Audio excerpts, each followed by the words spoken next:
pense que c'est une image marquante. On veut tous construire quelque chose de durable. On veut tous tenir le coup face aux épreuves et aux difficultés de la vie. Si vous êtes des habitués de cette église, vous savez sûrement que Philippe, notre pasteur, aime commencer ses prédications avec des citations de grands philosophes. J'ai donc tout de suite pensé à Imagine Dragons. Parce que dans une de mes musiques préférées, ils disent, en traduisant à peu près, est-ce que tu tiendras le coup, will you hold the line, quand tous les autres abandonnent et capitulent? Mais ma maison à moi tiendra ferme. Ou alors, pour ceux qui préfèrent les philosophes français, Max Le Forestier, lorsqu'il parle de la maison où il a vécu à San Francisco. Peuplée de lumière et peuplée de fous, elle sera dernière à rester debout, quand San Francisco s'effondre. J'aime ces chansons parce que je trouve attirante l'image d'une maison qui tient ferme, la dernière à rester debout, même quand tout autour d'elle s'effondre. Mais comment atteindre cela? Est-ce que c'est avant tout une question de mentalité, une question d'état d'esprit? On pourrait suivre peut-être les philosophes stoïciens, comme Épictète, qui affirme « Quel est donc l'homme invincible?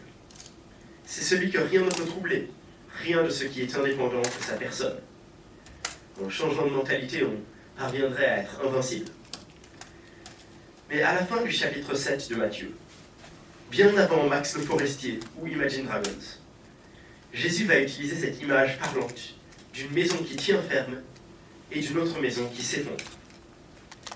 Mais c'est pour donner un enseignement différent de celui des stoïciens. Alors lisons ce passage qui va s'afficher à l'écran. C'est pourquoi toute personne qui entend ces paroles que je dis et les met en pratique, je la comparerai à un homme prudent qui a construit sa maison sur le rocher. La pluie est tombée, les torrents sont venus, les vents ont soufflé et se sont déchaînés contre cette maison. Elle ne s'est pas écroulée, parce qu'elle était fondée sur le rocher. Mais toute personne qui entend ces paroles que je dis et ne les met pas en pratique, ressemblera à un fou qui a construit sa maison sur le sable. La pluie est tombée, les torrents sont venus, les vents ont soufflé et se sont abattus sur cette maison. Elle s'est écroulée, et sa ruine a été grande. Quand Jésus eut fini de prononcer ces paroles, les foules restèrent frappées par son enseignement, car il enseignait avec autorité, et non comme leur spécialiste de la loi.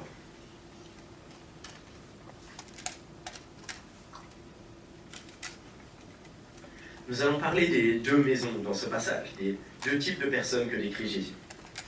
Mais pour comprendre sa parabole, il faut commencer par le premier verset. Toute personne qui entend ces paroles que je dis et les met en pratique. Alors ces paroles que Jésus dit, de quoi parle-t-il?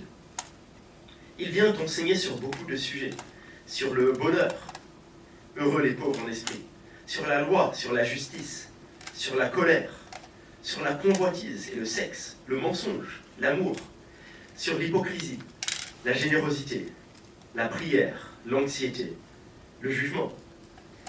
Et Jésus ne veut pas que cette foule s'en aille en se disant « C'est super intéressant tout ça. Quel bon philosophe ce Jésus. J'aime bien ce qu'il dit.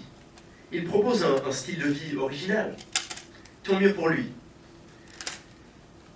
Non, il s'agit de le mettre en pratique. Jésus veut que ceux qui jugeaient leur prochain arrêtent de le faire. Il veut que ceux qui s'inquiétaient de l'argent puissent rentrer chez eux apaisés et confiants en Dieu. Que ceux qui priaient de manière ostentatoire pour être vus des autres changent d'attitude et le fassent pour être vus de Dieu. Et Jésus veut que chacun fasse pour les autres tout ce qu'il aimerait qu'on fasse pour eux.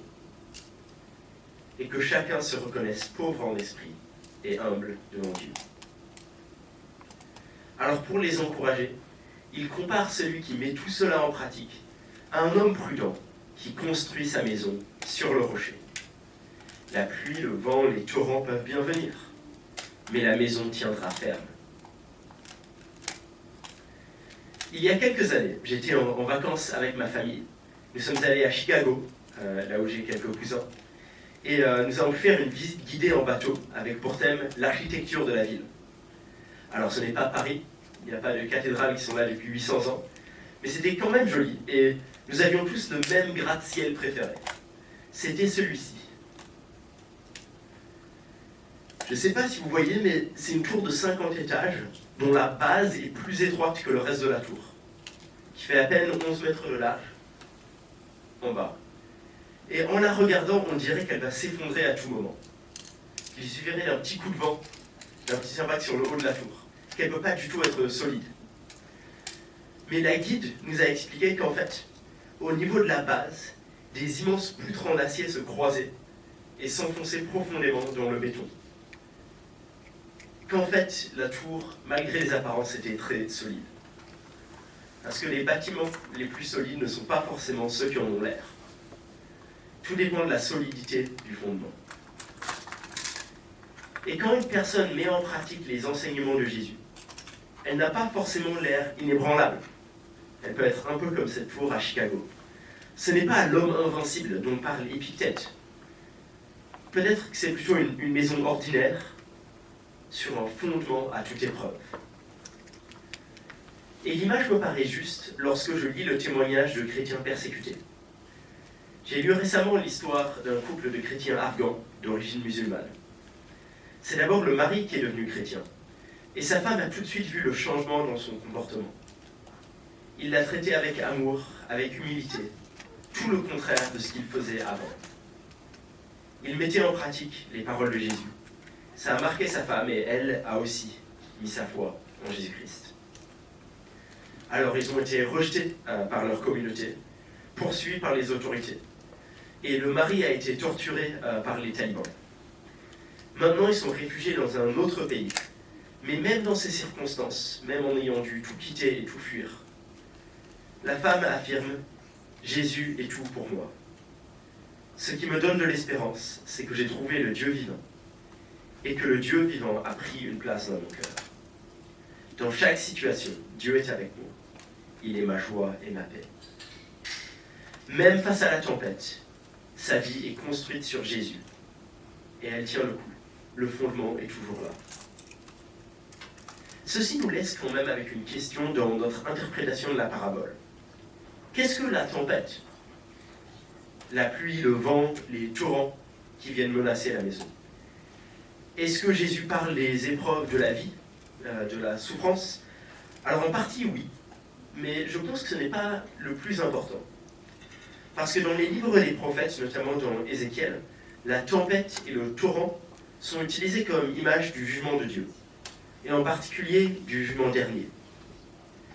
Ce que Jésus promet à celui qui le suit, ce n'est pas seulement un appui psychologique quand la vie va mal. Il promet qu'au jugement dernier, celui-là sera épargné. Il promet la vie éternelle. Alors comment se saisir de cette promesse? Jésus est très clair. Il faut entendre et mettre en pratique. Changer de vie, accepter les paroles de Jésus et recevoir la vie qu'il offre. Mais attendez un instant, Jésus et le reste de la Bible enseignent clairement que le salut ne vient pas par nos œuvres, mais par la foi en lui. Est-ce que Jésus se contredit lorsqu'il dit qu'il faut mettre en pratique? Je pense qu'on pourrait synthétiser ça en disant que l'entrée dans le royaume de Dieu dépend bien de l'obéissance à Jésus. Mais ce n'est pas une question d'obéissance parfaite qui coche toutes les cases, qui mérite le salut. C'est plutôt l'obéissance qui s'incline sans réserve devant l'autorité de Jésus. Parce qu'on ne peut pas prétendre avoir la foi en Jésus si on ne reconnaît pas cette autorité et qu'on refuse de lui obéir. Alors Jésus dit cela parce qu'il reconnaît qu'on peut entendre ce qu'il dit sans le mettre en pratique. Et que cela arrive même souvent. Aujourd'hui, on dirait peut-être d'une telle personne que c'est un croyant non pratiquant. Quelqu'un qui écoute les paroles de Jésus, mais ne les pratique pas. Et nous sommes tous d'accord pour dire que, en France, à Paris, même dans le monde, il y a beaucoup de croyants non pratiquants aujourd'hui. Beaucoup de gens qui s'intéressent à Jésus, ou qui croient en Dieu, mais ne mettent pas forcément en pratique les paroles de Jésus. Et peut-être que même c'est votre cas aujourd'hui. Vous vous définiriez comme ça. Et dans tous les cas, on est ravis que vous soyez là. Mais je ne sais pas si vous connaissez l'auteur de bande dessinée Alain Auderset, qui est suisse, il me semble. Il a une définition humoristique du concept de croyant non pratiquant. Lorsqu'on dit à quelqu'un qu'il est assis sur une bombe, comment réagit-il? Alors le croyant, c'est celui qui nous croit, qui se lève, qui s'éloigne le plus vite possible de là où il est assis. Le non-croyant, c'est celui qui pense qu'on lui ment et reste assis. Et le croyant non pratiquant, c'est celui qui répond « Merci mon ami, j'en suis déjà informé ». Et il reste assis sur la bombe. Alors, si vous vous voyez parfois, ou même tout le temps, dans cette catégorie de croyants non pratiquants, Jésus utilise aussi une image pour chercher à vous avertir, à nous avertir, avec douceur mais avec clarté. Alors il ne parle pas d'être assis sur une bombe, mais plutôt d'avoir une maison construite sur du sable. Quand la tempête viendra, la maison s'écroulera. Et Jésus ajoute au sujet de ce propriétaire, sa ruine sera grande. Il faut imaginer une époque sans assurance habitation, sans sécurité sociale. Si ma maison s'effondre, je deviens sans abri, réfugié. C'était un scénario qui faisait peur. Alors cette histoire des deux maisons, elle est une référence bien connue dans les milieux chrétiens. Si vous avez grandi à l'église, vous l'avez peut-être entendu à l'école du dimanche. Moi je sais que c'est mon cas, on avait même une petite chanson sur le sage sur le roc qui a construit sa maison. Et on s'imagine souvent que le rocher c'est Jésus. Et le sable, c'est fonder sa vie sur autre chose. Alors c'est peut-être vrai, mais ce n'est pas tout à fait comme ça que Jésus le formule. Pas tout à fait ça que vise la parabole. Le contraste n'est pas formulé comme étant entre Jésus et toutes les autres philosophies et religions. Il est plutôt formulé comme étant entre l'obéissance à Jésus et la désobéissance, la mise en pratique ou non. Alors aujourd'hui, à quoi pourrait ressembler ce genre d'effondrement? Je pense à l'exemple de Sam Bankman-Fried, le milliardaire qui s'est enrichi grâce aux crypto-monnaies. Je ne sais pas si vous avez entendu parler de lui, mais tout semblait aller bien dans sa vie. Il était riche, son entreprise grandissait. Il se présentait même comme très généreux. Il donnait de l'argent à beaucoup de causes. Il faisait partie du mouvement appelé altruisme efficace. Mais en fait, il était en train de détourner les fonds de son entreprise de manière complètement illégale. Il a fini condamné pour fraude et blanchiment d'argent. Et il purge actuellement une peine de prison de 25 ans aux États-Unis. Alors, sa richesse semblait à toute épreuve, mais elle était en fait construite sur des mensonges. La justice a fini par le rattraper, et tout son empire s'est effondré. Alors le problème de cet exemple, c'est que c'est un cas extrême. Ça illustre bien l'idée de tout qui s'effondre, mais à ce que je sache, aucun de nous ne détourne actuellement des milliards d'euros. Enfin, j'espère. Et alors, à quoi ça ressemble pour nous, quand nous ne mettons pas en pratique les paroles de Jésus? Pour nous, Parisiens ordinaires, ou non-Parisiens tout aussi ordinaires, quel est le défi? Quels sont les comportements que Jésus vise chez nous, plutôt que de juste critiquer les comportements que Jésus vise chez les autres? Alors peut-être quand on entend, comme ça a été le cas il y a quelques mois à l'église, une prédication sur Matthieu chapitre 5, où Jésus reprend tous ceux qui se mettent en colère et qui insultent ou méprisent leur prochain. Et puis qu'on rentre chez nous et qu'on se dispute avec notre famille. Peut-être quand on lit le texte où Jésus affirme que quiconque regarde une femme pour la convoiter commet un adultère dans son cœur. Et puis qu'on rentre chez nous et qu'on continue à visionner du contenu pornographique. Ou peut-être quand Jésus nous dit « Ne jugez pas afin de ne pas être jugés », mais que nous on continue à se penser meilleurs que les autres. Peut-être quand il nous enseigne de ne pas nous inquiéter de l'argent, mais de chercher d'abord le royaume de Dieu. Qu'on trouve ça très beau, mais qu'on garde tous nos soucis, nos inquiétudes dans notre cœur, sans les remettre à Dieu. Et qu'on continue à chercher la sécurité dans l'argent. Normalement, ça ne demande pas trop de travail de trouver les paroles de Jésus, qu'on a du mal à mettre en pratique. Voire qu'on n'essaye même pas de pratiquer. En tout cas, pour moi, c'est très facile.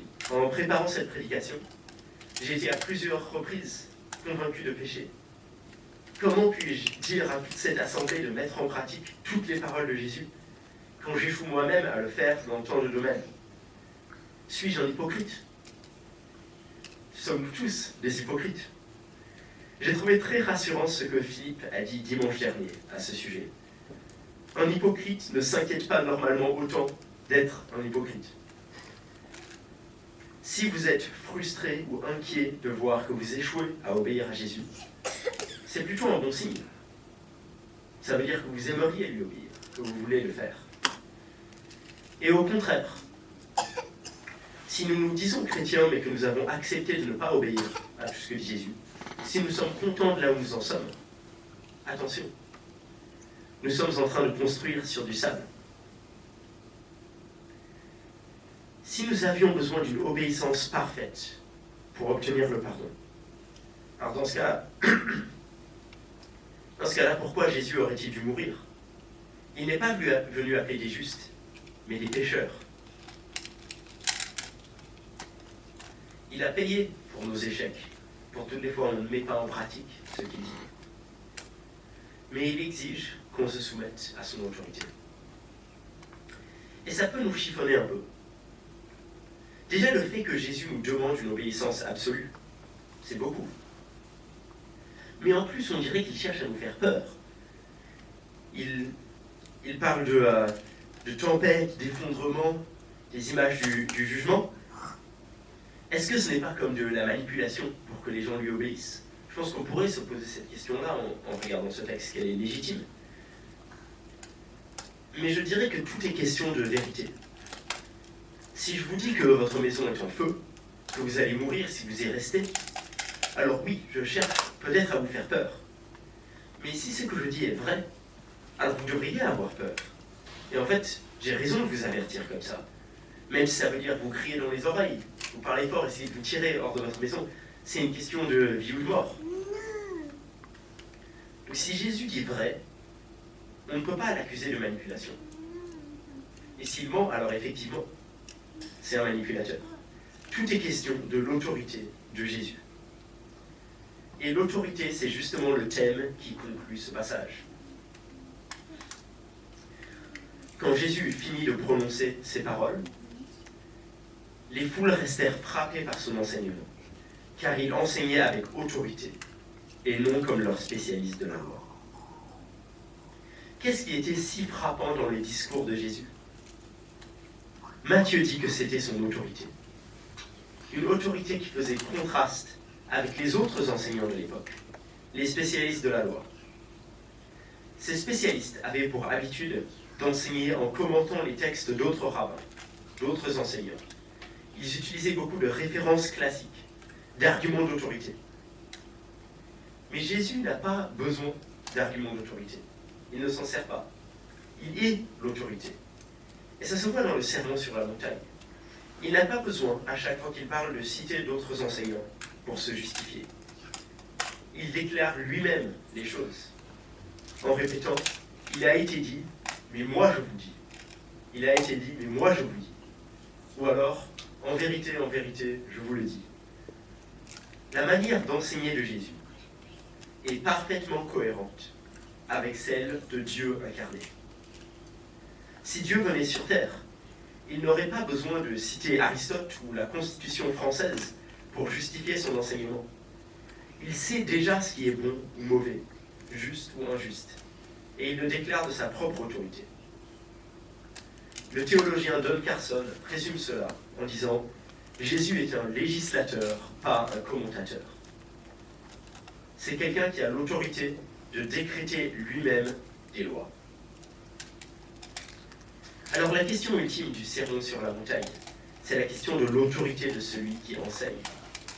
Faisons-nous confiance à cette autorité, au point d'être prêts à mettre en pratique tout ce qu'elle dit? À l'église de la montagne, nous sommes convaincus qu'elle est digne de confiance. Et si je devais donner 2 raisons pourquoi, je dirais parce que c'est une autorité bienveillante et absolue. Une autorité bienveillante parce qu'on voit des preuves d'amour dans toute la vie de Jésus. Il guérit les malades, accueille ceux qui sont exclus, il ramène les morts à la vie. Et à la fin de l'évangile, il vient donner sa vie en rançon pour nous. Lui, l'innocent, il meurt pour nous les coupables. Et même lorsqu'on le met à mort, il ajoute « Père, pardonne-leur, ils ne savent pas ce qu'ils font. » Une autorité absolue, parce que chaque miracle atteste de sa puissance. Il peut calmer une tempête en 2 mots, marcher sur l'eau, rendre la vue à un aveugle. Tous ceux qui l'ont vu agir étaient convaincus de sa puissance. Et même ses adversaires n'ont pas pu le traiter de charlatan. Ils ont dû supposer que sa puissance venait du diable, mais ils n'ont pas pu nier sa puissance. Alors une autorité absolue qui n'est pas bienveillante fait très peur. Une autorité bienveillante qui n'est pas absolue peut nous laisser tomber, elle peut échouer. Mais Jésus, dans tout ce qu'il fait et dit, montre qu'il est les deux. Il est une autorité bienveillante et absolue. Alors quand on parle comme ça d'obéissance à Jésus, on a 2 écueils à éviter. Il s'agit d'un côté du moralisme et de l'autre du laxisme. Le moralisme revient à me montrer critique de ceux qui me semblent moins bien obéir à Jésus que moi. Et de considérer que moi j'ai déjà atteint l'objectif. Le laxisme revient à relativiser l'importance d'obéir à Jésus dans un domaine où cela me semble difficile ou embêtant. L'Évangile est à la fois plus exigeant que le moralisme et plus libérateur que le laxisme. Parce que Jésus exige l'obéissance et la soumission absolue à son autorité. Et il pardonne aussi, encore et encore, à ceux qui échouent à lui obéir. C'est exigeant et c'est libérateur. Et souvent, nous sommes tentés par le moralisme dans un domaine et le laxisme dans un autre. Pour prendre des exemples personnels, moi je suis tenté par le moralisme dans le domaine de la connaissance de la Bible, de la lecture régulière. Je m'imagine facilement que c'est un domaine où je suis bon, voire meilleur que l'autre. J'ai tendance à être critique, ou au moins intérieurement, envers ceux qui n'ont pas cette régularité. Et ce n'est pas du tout une attitude chrétienne, ni une attitude justifiée dans mon cas. Mais je suis tenté par le laxisme, par exemple, dans le domaine de la gestion de l'argent. C'est un domaine où je traite souvent les commandements de Jésus un peu comme si c'était des conseils. Un domaine où je lui fais trop peu confiance. Et ce n'est pas non plus l'attitude d'un disciple de Jésus. Alors, je nous invite à réfléchir chacun de notre côté. Dans quel domaine voyons-nous des paroles de Jésus que nous avons du mal à mettre en pratique? Dans quel domaine sommes-nous moralistes, fiers de notre bon comportement? Et dans quel domaine sommes-nous laxistes? Et la réponse est différente pour chacun de nous. Revenons donc à l'idée centrale de la parabole, à ce que Jésus cherche à enseigner avant tout. Il veut que son public mette en pratique ses paroles. Pour nous, en tant qu'Église, habitués ou visiteurs, qu'est-ce que ça veut dire? Quel changement pourrions-nous faire dans nos habitudes?